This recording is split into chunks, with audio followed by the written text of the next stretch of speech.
Hey everybody, man, I just picked up this titanium MiG 140 and I wanted to kind of share my thoughts with it.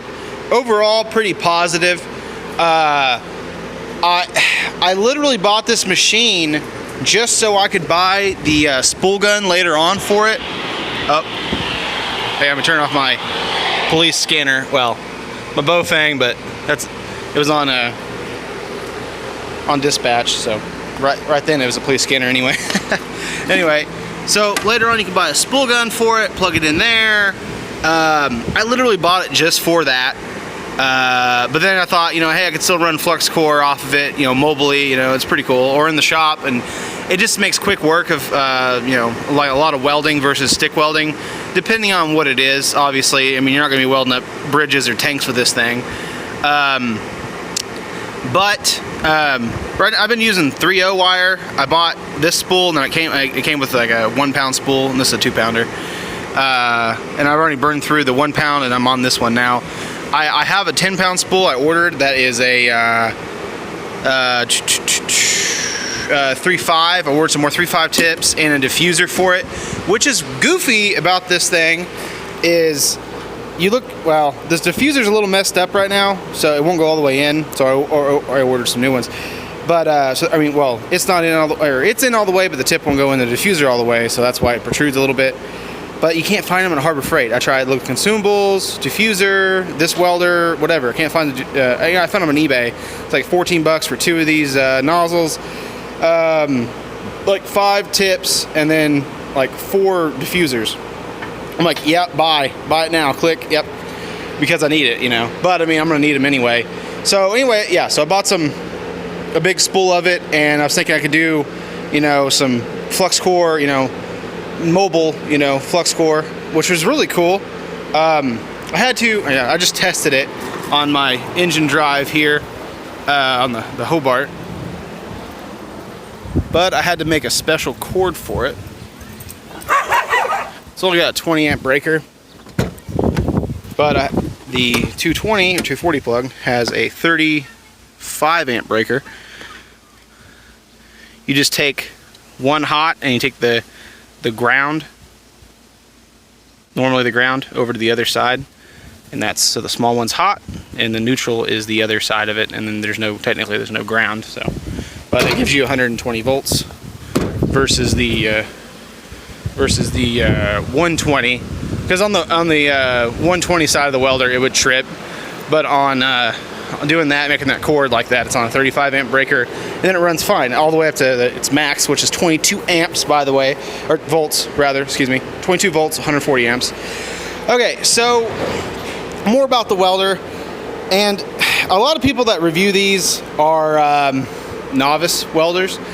I did a lot of dual shell flux core in a shop, D11, and I did x-ray stuff. So every once in a while something would arise, it'd be x-ray, or more often than not, a penetrant test to, like lifting lugs and stuff of that nature on vessels and stuff to make sure, hey, this is gonna hold, you know what I mean? So I passed all that stuff. It was kind of rare to fail one, and usually if I did, it was a penetrant test. But because on x-ray, you're making sure you're doing everything right and everything's super clean and everything. Anyway, but I'm trying to say I've been welding for about 5 years now. I did that kind of work. I've done a lot of other things, built docks, did this and that. But I'm trying to tell you that I'm not a novice welder, and a lot of people that review these are novice welders because of the price point of these machines, and they're not a Lincoln, it's not a Miller, But I will tell you that for the most part, it's pretty awesome. It's a pretty good machine.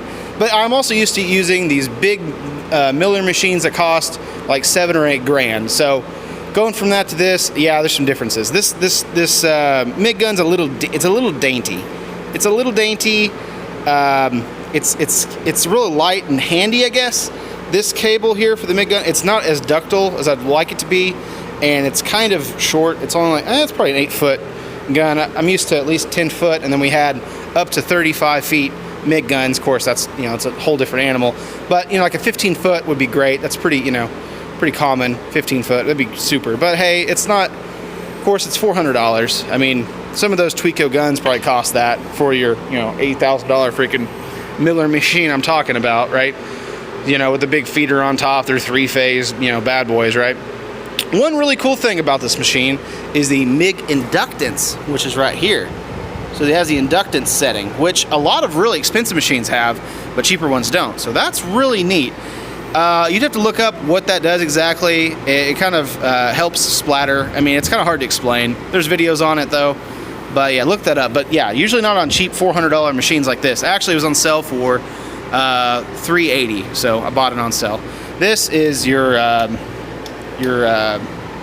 trigger lock. That's what we call it. I don't know what it's 2T, 4T, whatever that is. Trigger lock. It's got that. I do like this. It's a quick disconnect.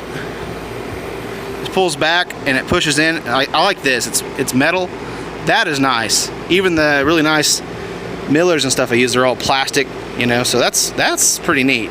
I will say. I'll do that later. There's where the hose would go in for the spool gun, or it will later. And then there's where you put your gas. It came with a regulator. But yeah, this one is only 120 volts. It's not the 240. This cord is nice. It's 10 gauge, and it's probably 10 foot long, at least 8 foot long maybe. That is really handy. That's a really nice cord. It's got to be double insulated. It's a big old thick cord, but it's 10 gauge. It's not, you know, I think it's 8 gauge or anything. It says on there 10 gauge, but still more than enough. I'm running a 12 gauge cord too. Actually, that one's a 14, but the one off the engine drive that I made was a 12 gauge cord, which is what you'd use. You know, you really need that. But I don't know. For the most part, it's okay. A lot of people, when they review these, are like, oh, these clamps are great. No, this isn't a T-handle style freaking Tweeko. Those are great. This thing is kind of cheesy. But will it work for this? Yeah, it'll work. But I hate when people are like, oh, these are great. No, these are not great. These are some Chinese kind of, you know. The cord's fine. I think it's 4 gauge. That's 4 gauge, and it's pretty ductile. I think it's 4. It says it on it. 10 millimeter, whatever the hell that is. Anyway, it looks like 4 gauge. Could be 6. I think it's 4 though. Yeah, this'll work, or at least for a while until you burn it up. It'll yeah. Who knows? It's just 200, probably 200 amp. I doubt that, but it's okay for this machine. It'll be all right, you know. Oh, let's actually get to the actual welds. How about that, huh? This has already been welded before, and I've stick welded some. Actually, I stick weld these D-rings on and stuff like that. So this, it's not like I'm relying on this machine to weld this gooseneck plate on here, right? Or that plate on the ball on the plate for the gooseneck. Or yeah. Anyway, but there was a lot of undercut. You can probably see on the other side. Whoever did this before, where's my freaking streamlight? Yeah, there's a ton of undercut, like a ton. See that? That is crazy bad. There we go. Ton of undercut on this thing. I mean, whoever welded it before, oh geez, man, please, you know, seek help. This thing, you know, it's not, it can lay down a pretty decent bead though. It's not, and just flux core only, no gas. It really doesn't do too bad. I welded these holes up with it. Everything else has been 70-18'd, obviously. I mean, let's not rely on, you know. And then like, there was undercut on the ball here, and I did that. I filled it with that a little bit, you know, stuff like that. You know, nothing too pressing, you know. Yeah, I can see the undercut there. That's still there in spots because of whoever was here before me. Got some D-rings. I'm going to weld on that trailer. I'm making some gin poles right now. For this trailer, it's kind of I'll probably make a video after I'm done with it. You know, everything I had to reinforce. This is 3/8 flat bar here. So, and that's 3/8 too. Still need to work on buying a winch and a snatch block and making the end there. I think what I'm gonna do is I'm taking 2 pieces of that 3/8 flat bar there and going across here and there, making a big piece of angle iron out of it. I got tubing that'll slide in both sides of that. So it'll slide in and then it'll pin in place. Well, actually I think it'll be bolts with nuts, with a wing nut kind of situation. It'll pin in place and one big D-ring in the center, probably on another plate on that 3/8. And then yeah, the winch goes to that. And there'll be 2 D-rings on here and then 2 D-rings on the trailer for the 3/8 chains holding it, you know, up in the air. These are 13 feet. This is 2 7/8 old drill pipe, which is in pretty good shape, really. It really is. But that's what I'm working on right now, just to kind of give me, you know, more versatile for the trailer. You know, just you know, so lift up stuff and move it, or gates and stuff would be excellent for gates. Hold gates up where you're, you know, sitting there. I kind of put it in a special spot, intentionally, so it's in the very center of the axles. Couple things that does, so whenever this swings back, it actually would clear up there, the truck and everything, so I could tow it with these hooked up, and it flipped over. And there's a way to use your winch to winch them back over, you know, without having you to do it physically, which is great. So it's, you know, the weight is in the center of those axles, and then there's gonna be chains back here, so there's weight coming from there, and then of course the winch on the front of the trailer. I want it to pull from the trailer, you know. I don't want it to be back here. I don't want it to tip the trailer. I don't want it to bend this trailer, you know. I want it pulling right there where all the strength is. So which is, trust me, it's a pain in the butt to make these and make it where they pivot and everything. It's a pain in the butt. It really is. Of course, you can't store buy gin poles as far as I know, but even if you could, you're looking at like $80 worth of metal here as far as these and all of the flat bar. I mean, that's pretty cheap. So I had a problem with these, getting these, of course, bent correctly, a nice gusset.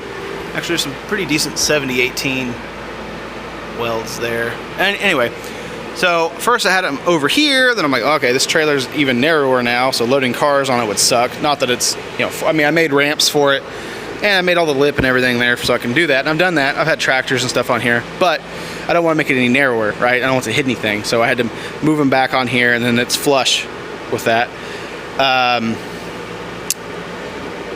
So, and then bent right, and then a gusset, because if you didn't have that gusset there, right there, that would just, you know, that'd probably just lay on over. Then a big piece of 3/8, and then a piece of angle on the back side of it, going all the way up to the top. I had to cut into the fender to get it to fit in there. Of course, this fender's junk. Both of them need to come off. And I think I'm gonna use like flat bar. Oh, and I got 2 new tires on it too, actually. And I need a grease cap, or hub cap. Technically it's a hub cap, right? That's the hub. Not the traditional, like the large style we're talking about. Call it a grease cap. Anyway, I need one of those for that. Anyway, but and I put lights on it recently too, which is nice, versus stupid magnetic lights, which are great, but long term they're gay because they fall off and stuff. I've had that happen like 5 or 6 times and drag them. But anyway, yeah, that's what I'm working on right now. That's the new welder. This is what's going on. That's my amazing $10,000 shop table over there, as you can see. Very nice. I need to get a big piece of like 1/2-inch plate and make a nice big table with channel, but hey, yeah. Thanks for watching.